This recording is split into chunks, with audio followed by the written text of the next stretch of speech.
Russ, Can you guys hear me? obviously I know. Yep, Okay, we got good. you. Yeah. Russ, I know this season hasn't obviously gone the way you guys had hoped offensively, but with a couple games left, just what do you want to see out of this offense to kind of know you're going in the right direction? I think the thing that we want to see is just the execution, and then I think the same feeling and stuff that we had early on in the season. Like when I think about the Colts game, for example, how we came out and we're just doing everything we wanted to do.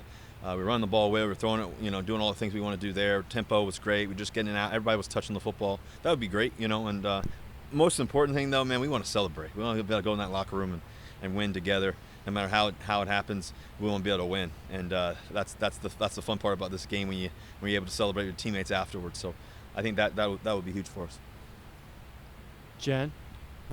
Couple questions. One on the offense. You've got a few teammates. DK, who needs a touchdown to tie his season high. Tyler's 5 yards away from a new career high. Rashad could build on a good season or a good stretch of games.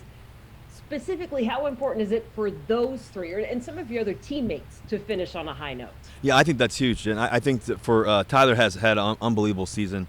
I think DK, for him to get in the end zone once again, it was big for him to get in the end zone last week. He's been working so hard, and he's been doing a tremendous job. And man, this guy's unbelievable talent, man. He's so special, and so for him to be able to tie that record. I mean, think about all the touchdowns he's had in his first 3 years. It's been pretty remarkable. I don't think there's anybody, there may be one or two guys that are up there with him with that. So it's been really special to think about what he's been able to do so far in the league. And then obviously Penny's been doing a great job stepping up and stepping in, and for him to continue what he's been able to do, I think just gives him that much more, momentum. And I think also too gives him that confidence, that it just, man, I overcame all the stuff that I went through, for him, to be able to think that and say that and to know that, that's huge, and that's what we're all, excited about, to see him be able to accomplish that, every day at practice. And when it comes to Charles Harris, the sack numbers aren't necessarily there, but 61 tackles. What makes him unique as one of those pass rushers and guys on the D-line? Well, I think Charles has been doing a great job of just being active. I mean, he's one of the most active guys you see on film in the NFL. I mean, he's able to get after guys. He's able to get after the quarterback some, but also too, he's able to go find every play. He's just he's a ball hawk in that sense. So you got to know where he is for sure. Corbin? Hey, Russ, so for the casual fan at home watching the broadcast angle, sometimes it can look like a receiver is open over the top of a zone defender. What goes into the process of quarterbacking when you see that window with the defender underneath? And would you say that's among the toughest throws to pull the trigger on? I think it all depends. Every play dictates itself, Corbin. I think, it depends on who the defenders are, depends on where they are, depends on the pressure, depends on where you are, depends on which way you're moving. If you're moving left, right, you don't want to necessarily be throwing back inside necessarily all the time. There's different times. Also, where the other defender is. I think there's all these different moments that all kind of dictate it. I think to be able to make all the throws and do all the things you want to do, I think that's what makes this game so special, and to be able to play this game at such a high level. So I think, every play dictates itself. Bob? Yeah, Russell, I know we've asked you about this before, but the third down issues this year, obviously they kind of crept up again on Sunday. Is there one or two things you can put your finger on about what you guys would need to do to kind of get those better going forward? Well, I missed the throw to DK on one. That would have been great for us. I think that it takes two more. I think that we kind of get on a hot streak there for a couple games there. We did really good, a few games in a row. So I think just playing the next play. I think that's the thing. The next play is the most important play, and and I think the best way, to focus on, to get the next third down, or to get the next first down on third down, is to be in the moment, and just no matter how good the play was before, no matter how tough it was, no matter what the long down and distance is, let's try to find a way. And I think that's the name of the game. Larry?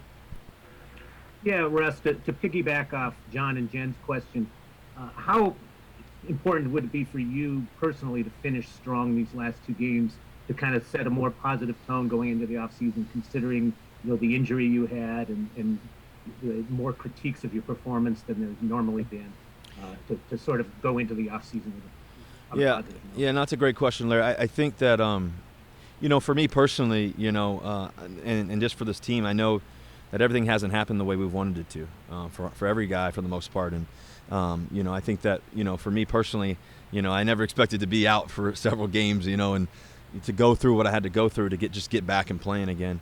And I think the reality is that excellence is the standard.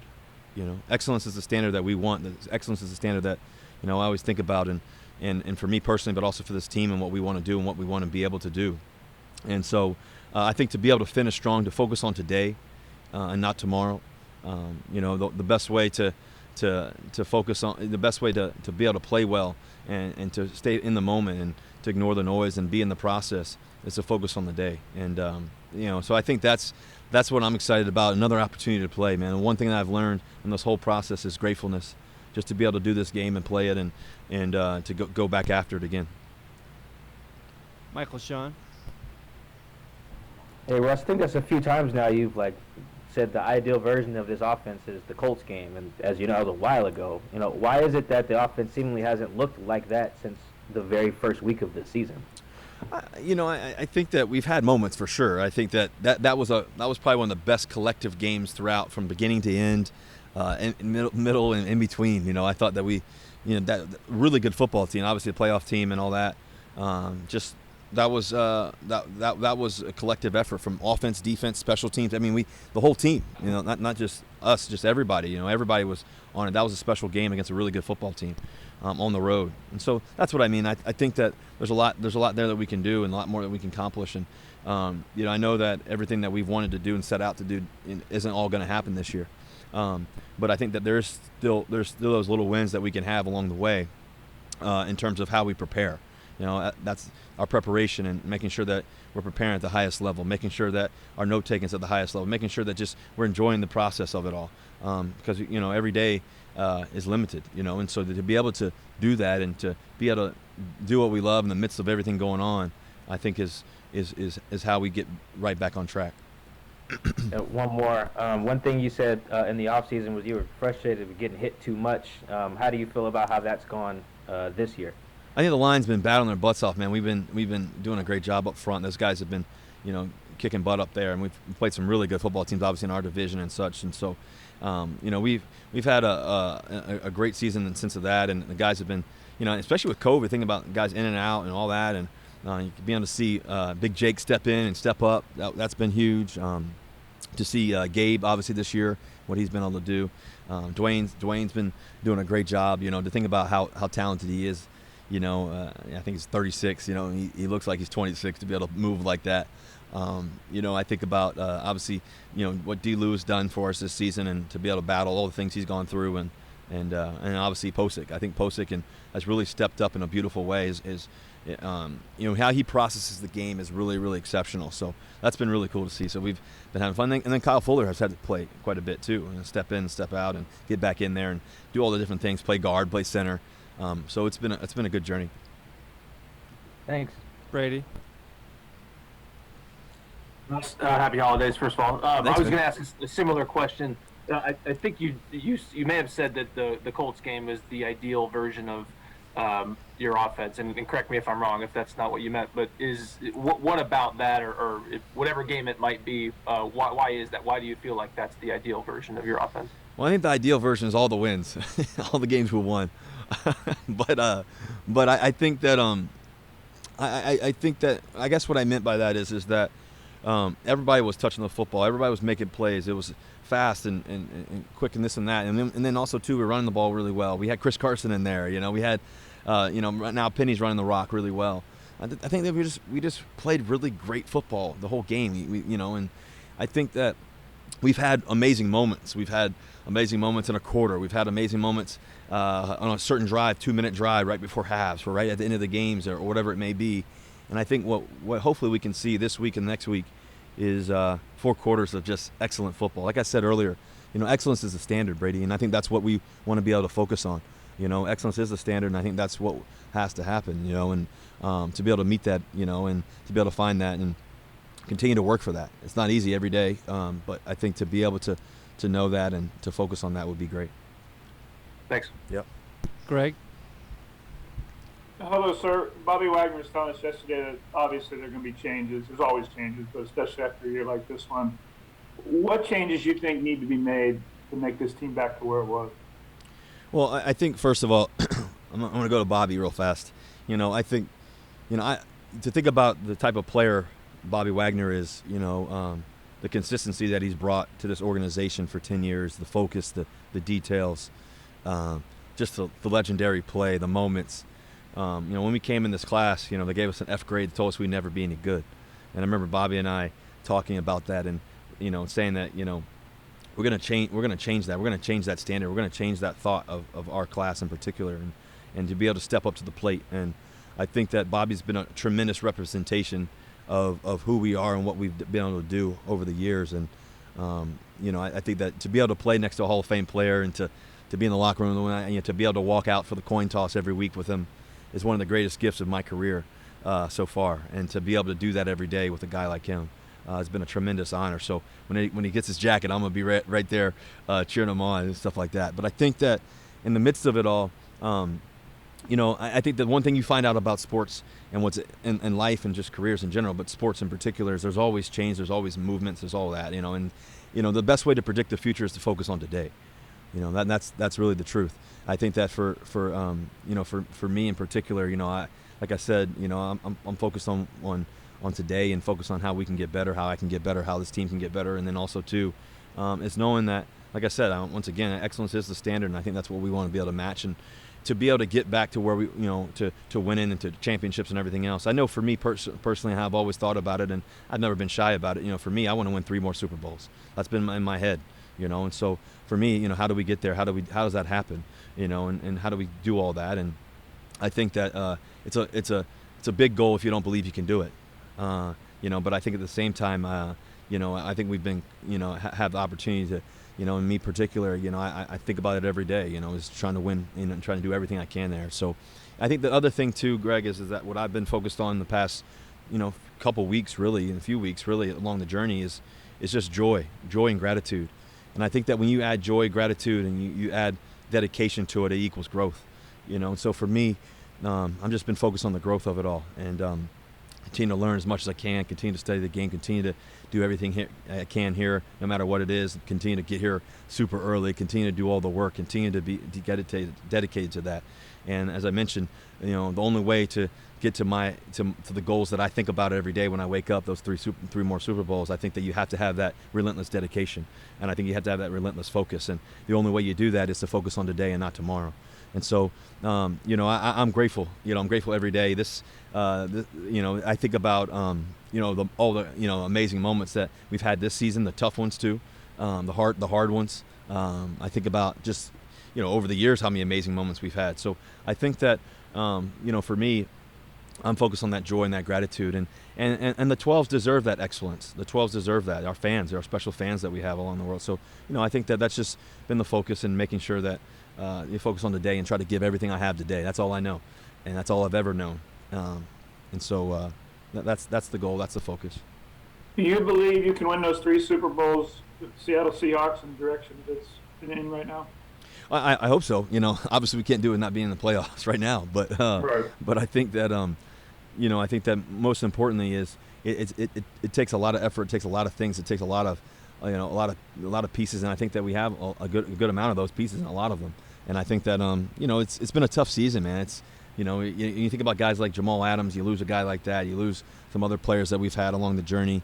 Some tough injuries. Think about all the COVID situation. It's been challenging. It's been challenging, and we don't shy away. I don't shy away from the challenges along the way, and we haven't this season. I think that when you think about all the games we've played in, some of the tough ones we've lost, there's some moments in there that, man, like if we just did this or did that, and whatever it may be. And so, like I said, I'm focused on the day, and we got a really good football team that's coming in. The record may not show it, but they're playing really tough football. They're playing really good football, and they've played in the past 4 weeks in particular. They've been battling. They beat some good teams, in terms of Arizona and Minnesota. So that's the focus of today. I know for me, when I think about, I know you guys asked Bobby about could this be your last game and this and that and all that. I know for me personally, I hope it's not my last game, but at the same time, I know it won't be my last game in the NFL. So I'm just focused on the day, and getting better today. And so that's my focus. That's my goal. I love this city, and I love this, this moment. So, I love these guys, and so we got to make sure we get better today. That's the only thing that matters. John Boyle. Yeah, Russ, Bobby yesterday talked about mental health and mental wellness and some of those topics. In your decade in the league, how much have you seen the conversations around that change or maybe just open up more where people are willing to talk about it? Yeah, John, I think that's a great question. I think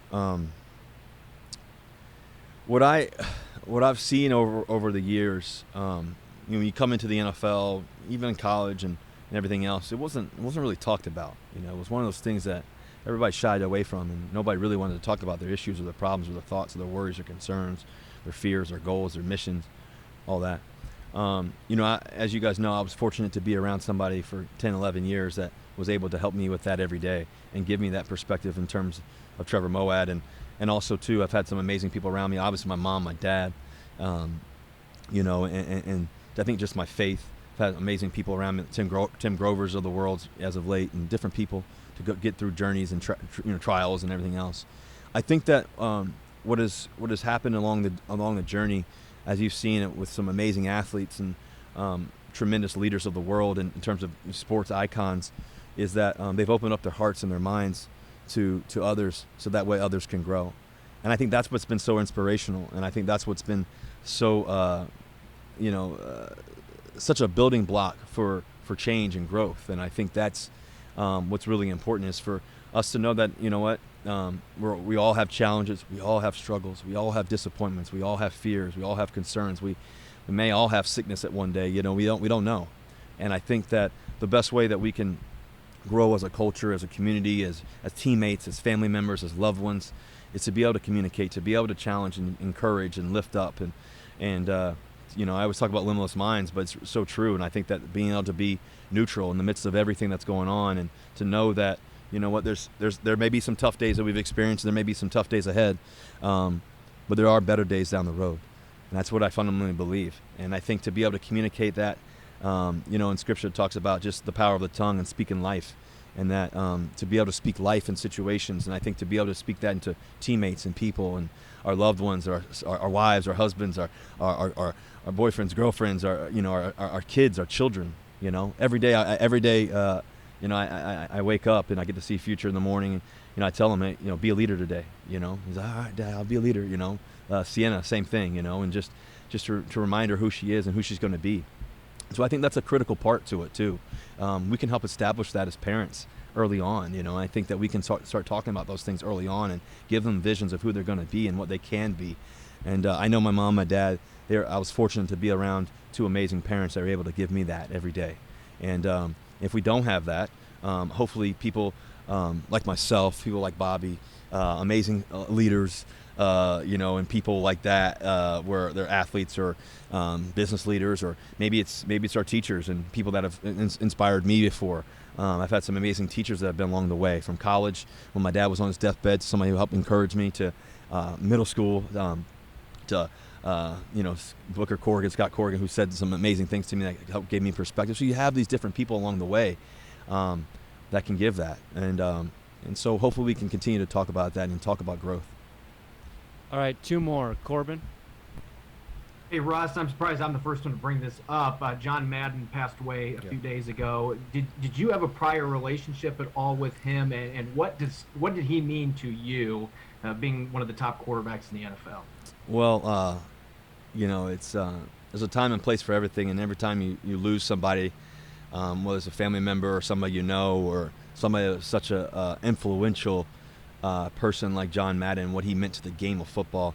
Obviously, his 10 years in the Raiders and what he did there, to obviously the video game. And I remember being a young kid and dreaming that I could play in the NFL. And I used to play with other players and just believe that I could be that. That was me. And I was envisioning that being me. And so he gave me hope in that sense, that I used to throw the controller all over the place every once in a while. we didn't go our way. But I think that passion for that, for sports, and a lot of that came through that video game of Madden. I think also too, I was fortunate to meet him once, and to have a cool conversation with him and stuff like that. So I think that his legacy will last forever. And I think that that's what life's all about, is can we impact people, and can we change people's circumstances, and can we give people hope. And he was definitely a guy who gave young boys and girls hope about a future and a dream and everything else. I know he did it for me. Did you have a favorite Madden game? Was there an edition that you preferred? Bobby said '04 with Michael Vick was his favorite. That's definitely a good one. That would probably be definitely top one or two, for sure. I think that one for sure. I used to play that when I was really young, or I guess I was I don't know how old was I. I was in the ninth grade, 8th grade, something like that when that was going on. I also would say just coming into the NFL, my first year in the NFL and knowing that you're on Madden is like a dream come true. And then obviously when DK brought me the 99 Club, necklace and all that, that was pretty cool too. Those three moments I think were pretty cool to think back on and to know that. Thanks. All right, last one, Bob. Yeah, Russell, in your answer a few minutes ago, you mentioned that maybe this could be your last game with the Seahawks in Seattle. Just kind of curious if that's something you think is realistic, and if that's something that's going through your mind at all, that maybe Sunday could be your last game at Lumen with this. No, I guess I was replying back to what Bobby had mentioned, and I'm just saying that I think that you never know, but I think that for me personally, I hope it's not. I was saying I hope it's not. But I was also saying that in terms of the preparation, I also know that the reality is that it won't be my last game in NFL period. So every day you have to give everything you have. There's no take the day off here or take the day off there or whatever it is. I guess I meant that's more so what I meant, Bob. If that makes sense. All right, thank you, Russell. Yeah, thank you guys. Appreciate you. Anything else? Okay. All right, go Hawks. Thanks.